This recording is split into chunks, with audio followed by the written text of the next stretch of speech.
Chapter 23. The Unseen. Mark sat still, the glow of the gizmo illuminating his palm like a whispered promise or a warning. The air in his room felt heavy, weighted by the questions racing through his mind. What if they could see him? The cloaking device was incredible, but was it perfect? Aliens who commanded technology this advanced, who could open doorways between worlds, who had the power to manipulate gravity, surely wouldn't be fooled by something as simple as invisibility. What if they had senses beyond human understanding? What if the act of using their own tech against them had already triggered an alert? Had they felt it? Had they noticed? The cold truth of fear. Mark clenched the gizmo tighter. It was real, it was here, and it was his. But every time he pushed further, every time he activated it, every time he took another step into their world, he was exposing himself. The stakes had shifted. He wasn't just a kid with an alien artifact anymore. He was playing a game he didn't fully understand, with opponents who might already be watching. Preparation before the next move. He had two choices. Abandon the mission. Stop. Hide the gizmos. Pretend nothing happened. Commit fully. Arm himself. Learn more. Become better prepared for whatever came next. Mark exhaled slowly, steadying himself. He already knew the answer. Giving up wasn't an option. But neither was going in blind again. If the aliens hadn't noticed him yet, they soon would. And when that moment came, he needed to be ready. A choice that couldn't be unmade. Mark clenched his fists, staring at the pictures glowing on his phone screen. The jaguar, the alien sky, the frozen beacon pulsing from the wasteland. Proof that he had crossed boundaries no one else knew existed. But now, the weight of it pressed against his chest, the realization thick and suffocating. This wasn't just an adventure anymore. This was dangerous. The note that might change everything. Could he leave behind a letter, a warning, a map? Would his family even believe him? Would they think it was just another wild idea, another invention he was chasing? Or worse, what if someone else found it? What if leaving a note wasn't a precaution, but a mistake? Mark squeezed his eyes shut, running a hand through his hair. He could write everything down. He could document his discoveries in a way that would be undeniable. But in doing so, he might also be putting the people he loved at risk. And if the aliens were watching, he was already walking a razor-thin line. A new fear. The tech itself. His gaze shifted to the gizmos on his desk.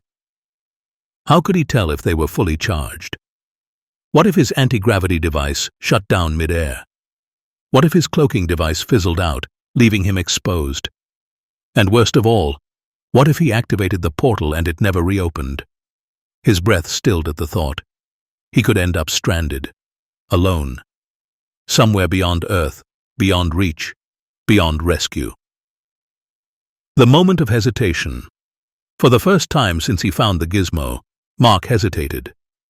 Not because he was afraid of the unknown, but because he realized how real it had become. The stakes weren't imagined anymore, and if he failed to prepare, the adventure would be over. Not in triumph, but in disaster. The weight of waiting. Mark paced the room, his fingers drumming against his desk, his thoughts colliding in a whirlwind of uncertainty. Uncle Morris. The one person who might actually understand. Smart, methodical, a thinker. The kind of man who could take apart an engine and put it back together without missing a single bolt. He could help Mark plan this right, find the flaws in his strategy, the risks he hadn't considered. But waiting meant giving up valuable time. And time was dangerous. The war between patience and action. What if the aliens were already moving? What if even now they were erasing their presence, removing every trace of their technology, their experiments, their ship? What if by the time Mark finally felt ready, there was nothing left to find? Mark clenched his jaw.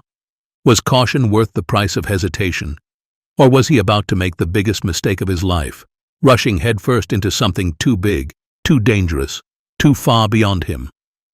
His grip tightened around the gizmo. Uncle Morris would know what to do.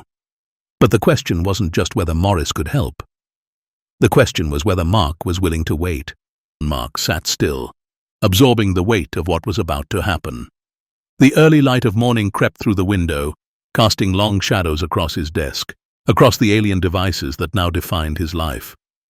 He could walk away, pretend he had never found them, bury the mystery in the depths of his mind. Or he could leap. The possibilities stretched before him like parallel roads, each offering a different version of his future. A soldier, someone who wielded the anti-gravity device in secret missions, turned into a weapon for something bigger than himself. A rescuer, a ghost in the chaos, invisible, pulling people from danger before they ever knew he was there. A scientist, a mind behind locked doors, running tests, deciphering theories, feeding knowledge into the hands of people who might never let him see the full truth. But none of them felt right. Because Mark wasn't just someone who wanted to use the gizmos. He wanted to understand them, spying on an alien species that had secretly been watching humanity, uncovering their technology, their purpose, their secrets, becoming the first person on Earth to truly see them for what they were. That was the kind of adventure Mark had always craved. Mark clenched his fists, resolute. Whatever happened next, it was going to be his choice. Not the military's, not the government's, not anyone else's. His. And once he stepped forward, there would be no turning back. The only person who might understand. Mark let out a slow breath, his fingers tightening around the gizmo as his thoughts raced in circles. This was too big, too overwhelming, too huge for one person to carry alone. If he wanted to truly understand what he had uncovered, if he wanted to face this mystery without losing himself in it, he needed someone else. Someone he could trust. Someone brilliant enough to grasp the scale of what he had stumbled upon. Uncle Morris. Why Morris? His dad's younger brother wasn't just family. He was a thinker, a builder, a man who had spent his life taking things apart just to understand how they worked. Morris had always seen through the limits of what was possible. He was the kind of person who would look at the gizmo not with fear, but with fascination. And most importantly, he wouldn't dismiss Mark's discovery as impossible. The risk of revealing the secret, but telling Morris wouldn't be safe. What if he reacted badly? What if he told someone else? What if bringing another person into this meant losing control over the mystery, and instead, being pushed aside while adults made decisions about things Mark had risked everything to uncover? If Mark brought Morris in, there was no going back. His secret would no longer be his alone. But for the first time since stepping into that portal, since watching worlds unfold before his eyes, he had to ask himself, was facing this alone truly the right move? Chapter 24. A Deserving Sidekick. Mark leaned forward, tapping his fingers against his desk. Uncle Morris. A man too strange for normal life, too wild for college, too reckless for the army. A man who had already claimed aliens were real, long before Mark ever stumbled upon proof. Was it possible that Morris had been telling the truth all along? Morris had never fit the mold. He had spent his life surrounded by stories, comics stacked to the ceiling of his shop, anime reruns playing in the background, deep sci-fi theories spilling from his lips like gospel. People dismissed him. People laughed. But Morris never gave up. Because despite Morris's chaotic nature, despite the odd jobs, the conspiracy theories, the way he always seemed to live on the edges of normal life, he had always been there for him even when Joe, his own father, couldn't. Uncle Morris, never too busy, never too distracted, never too skeptical. Morris always listened. And if there was one person in the entire world who might actually believe him, it was him. A risk worth taking? Mark exhaled slowly, rolling the gizmo between his fingers. What if Morris had seen something before, something Mark was only just beginning to uncover? What if Morris had the missing pieces Mark didn't even know he was looking for? But telling him wasn't just an act of trust. It was a gamble. Because once Morris knew, there would be no going back. The man with too much knowledge. Mark exhaled slowly, a rare sense of certainty settling over him. Morris wasn't the logical choice. Mark leaned back in his chair, tapping the gizmo lightly as a thought struck him. Uncle Morris. He wasn't a scientist, a strategist, or the kind of person anyone would typically trust with something of this magnitude. But in terms of sheer alien knowledge, he was a treasure trove. A lifetime of preparation for this moment, Morris had seen every alien movie ever made, from the classics to the obscure films that only hardcore sci-fi fans knew about. He had read every comic, every book, every so-called leaked government document. He had spent nights poring over documentaries, close encounter testimonies, conspiracy theories, scientific debates, all building toward one truth. If there was ever a man prepared for a real alien situation, it was him. He had absorbed the thoughts of thousands of minds, writers, scientists, theorists, witnesses, all of whom had speculated for decades on what to do in a situation like this. And now, Mark had an actual living alien in his life. The time had come for Morris's knowledge to stop being just a hobby and start being an asset. The plan takes shape. Mark exhaled, his fingers tightening around the gizmo. He needed Morris, not just for advice, but because in a way, Morris had been training for this moment his entire life. And that's exactly why he deserved it. And Mark wasn't going to face this alone anymore. Mark took a deep breath, staring at his phone before pressing the call button. His heart raced as the line connected, and the familiar voice of Uncle Morris greeted him with surprise. "Mark? Hey, kid, what's up?" Morris sounded genuinely curious. After all, this was the first time Mark had reached out on his own, without his dad acting as the middleman. "I need your address," Mark said, keeping his tone casual, while his mind buzzed with anticipation. Morris chuckled, intrigued by the sudden request. He rattled off the location of the comic book store where he worked, a cozy little shop tucked away in town. Morris explained he'd be working until closing, and couldn't spare time to pick Mark up because he was working alone. Mark quickly reassured him. "Don't worry, I'll come to you," he said, trying to sound calm. Morris hesitated for a moment, clearly curious about why his nephew wanted to meet him. But whatever his suspicions were, he didn't voice them. Instead, he replied, "All right, see you there, kid," before hanging up. Mark placed his phone down, a knot forming in his stomach. This meeting could change everything, but it also carried risks.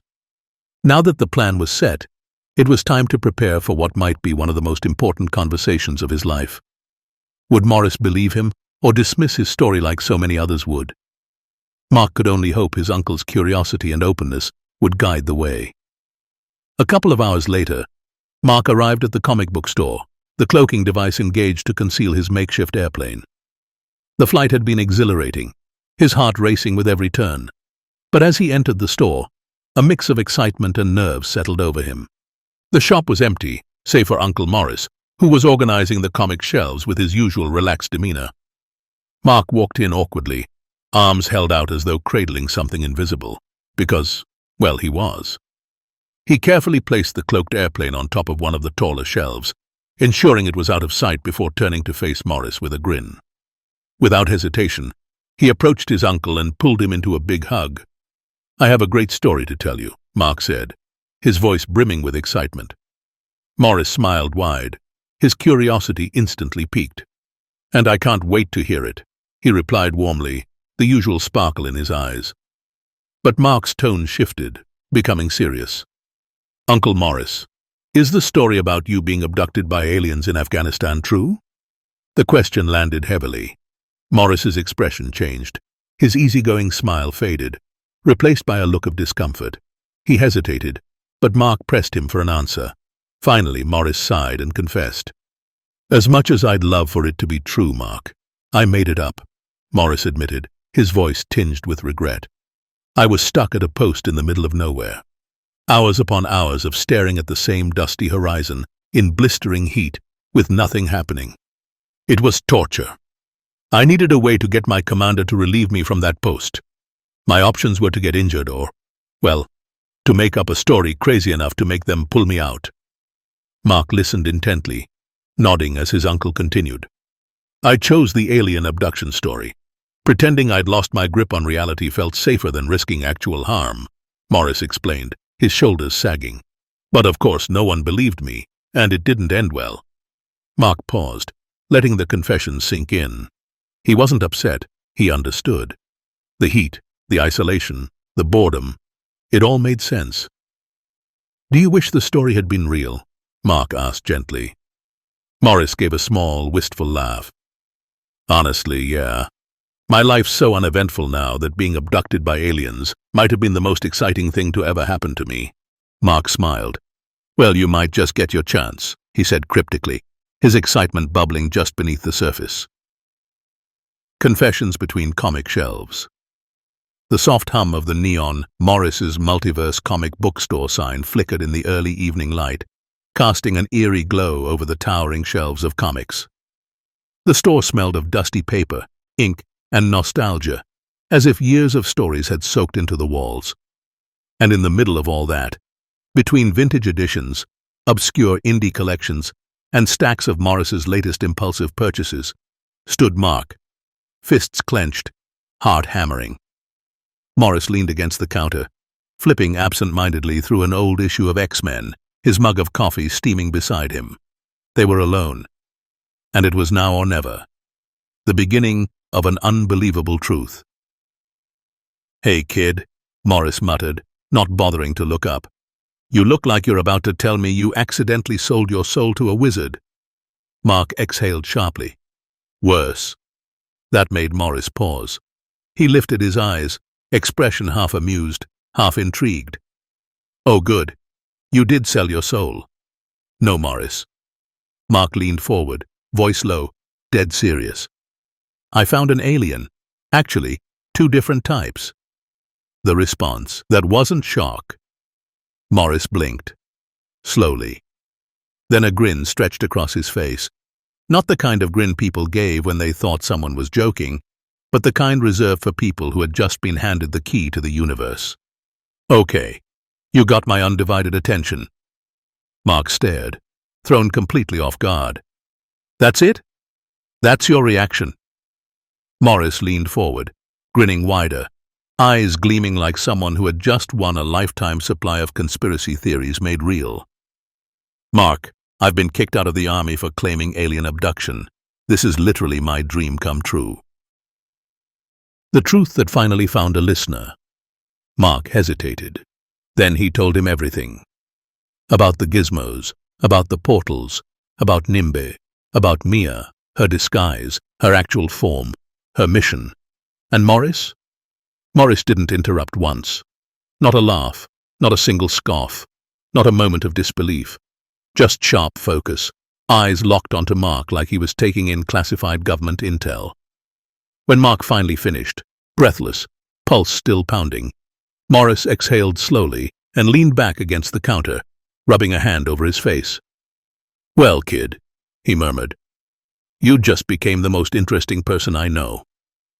The beginning of a plan, Mark laughed, tension draining from him like water down a cracked pipe.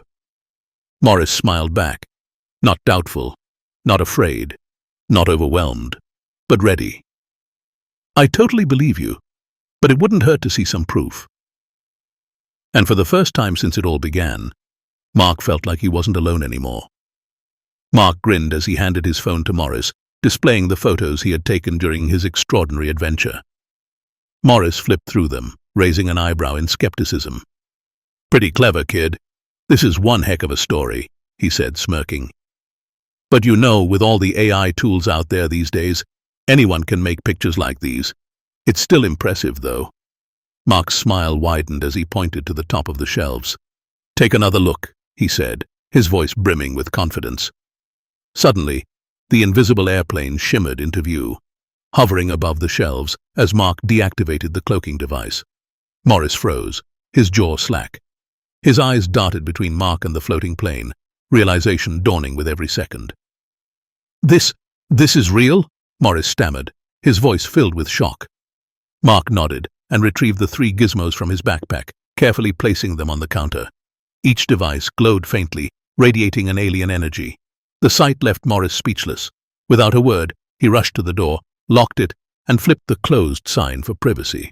He beckoned Mark toward the back room, his expression unreadable. As they sat in the cramped space surrounded by piles of comic books and collectibles, Mark studied his uncle's face, trying to gauge his reaction.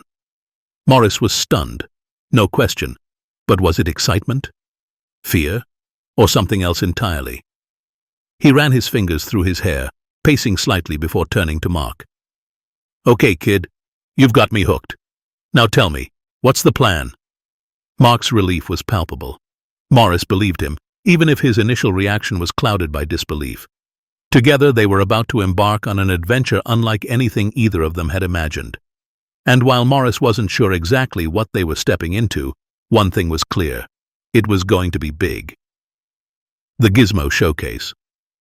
Mark and Morris stood in the center of Morris's multiverse, surrounded by shelves overflowing with comics, stacks of dusty sci-fi novels, and vintage action figures watching them from their plastic prisons. The air smelled of old ink, cardboard, and the faint scent of reheated coffee, mixing with the electric hum of the neon lights. And between them, on the store's glass counter, lay the alien gizmos, glowing faintly in their otherworldly design. Morris cracked his knuckles, eyes gleaming like a man who had just been handed the holy grail of extraterrestrial discoveries. "All right, kid, show me what you've got." The first test, anti-gravity gizmo. Mark picked up the first gizmo, the anti-gravity device, its sleek surface pulsing lightly beneath his fingertips. "This one lets me cancel gravity on objects, lift them like they weigh nothing." Morris crossed his arms, skeptical. "Prove it." Mark smirked. He placed the device at a shelf with a stack of thick, hardcover comics. Some hefty collector's editions Morris refused to let anyone touch. Then, with the press of a button, the entire shelf with the books, all 200 pounds of them, suddenly were lifted by Mark's single index finger, effortless. Morris's eyes widened, jaw going slack. "You have got to be kidding me." Mark grinned, giving the shelf with books a playful spin before gently lowering them back down. "Not kidding." Morris slapped the counter, eyes wild. "You know what this means, right?" Mark raised a brow. "That aliens transport their stuff with ease? This could be the answer on how the pyramids were truly built." "No!" Morris pointed dramatically at him. "That I could finally move my entire comic inventory without throwing out my back." Mark laughed, shaking his head. The second test, cloaking gizmo. Mark grabbed the second device, tapping its metallic edge thoughtfully. "This one lets me disappear." Morris blinked. "Disappear?" "Yup." Mark activated the gizmo, and within seconds, his entire form shimmered. His outline flickered, bending light, and then gone. Morris let out an actual yelp, spinning in place. "Mark! What the? Where did you go?" Mark, still cloaked, grinned invisibly. "Right here, Uncle Morris." Morris spun wildly, reaching out blindly, nearly knocking over his coffee mug. "Okay, this is not funny. Okay, no, actually it's insanely funny. But not the point." Mark reappeared with a chuckle, the invisibility fading. Morris grabbed his chest, exhaling dramatically. "You are going to make me have a heart attack, kid." Mark laughed. "Well, now you know how the aliens stay hidden." Morris shook his head, completely enthralled. "Oh man," he pointed at Mark. "You better never use that power to play tricks on me." "No promises." The gateways to the unknown. Mark's fingers hovered over the holographic interface, the glyphs glowing softly, pulsing with energy that felt more like an invitation than a command. Morris leaned forward, eyes wide, absorbing every word as Mark explained the impossible. A teleportation device to other worlds. "Each glyph," Mark continued, tracing his fingers over the interface, "has a peephole beneath it. These allow a preview of the world each is connected to." Morris huffed a breath, shaking his head in disbelief. "You mean like an alien travel brochure?" "Sort of. Except instead of beaches and hotels, you see places where you might freeze to death in seconds or get chased by alien predators." Morris let out a low whistle, rubbing his chin. Good thing we don't do impulse trips. Mark laughed, but his expression remained serious. I still don't know how to program it, and I have no idea why some glyphs glow orange and others blue. Morris raised an eyebrow. Patterns mean something, kid. Maybe one is safer than the other. Mark nodded, his mind racing with possibilities. Could be atmospheres, danger levels, distance. We'll need to test them systematically. The ship's gateway. Mark paused, hovering his hand over a specific glyph, one he had tested before. This one, he said, voice low, steady, takes us directly inside their spaceship. Morris straightened immediately, his energy shifting from intrigued to laser-focused. Wait. You have a direct portal into their ship? Mark nodded. I haven't explored much. It was overwhelming. Morris breathed deeply, his mind clearly running through every possible tactic, scenario, risk. Then he grinned. Kid, we're gonna need gear. Mark smirked, sensing exactly what was coming next. The third revelation, the missing gizmos. Morris was still reeling, pacing between the bookshelves, muttering half-mad theories about how these gadgets could revolutionize everything when Mark dropped the final bombshell. There were more. Morris froze mid-stride, turning sharply. Come again?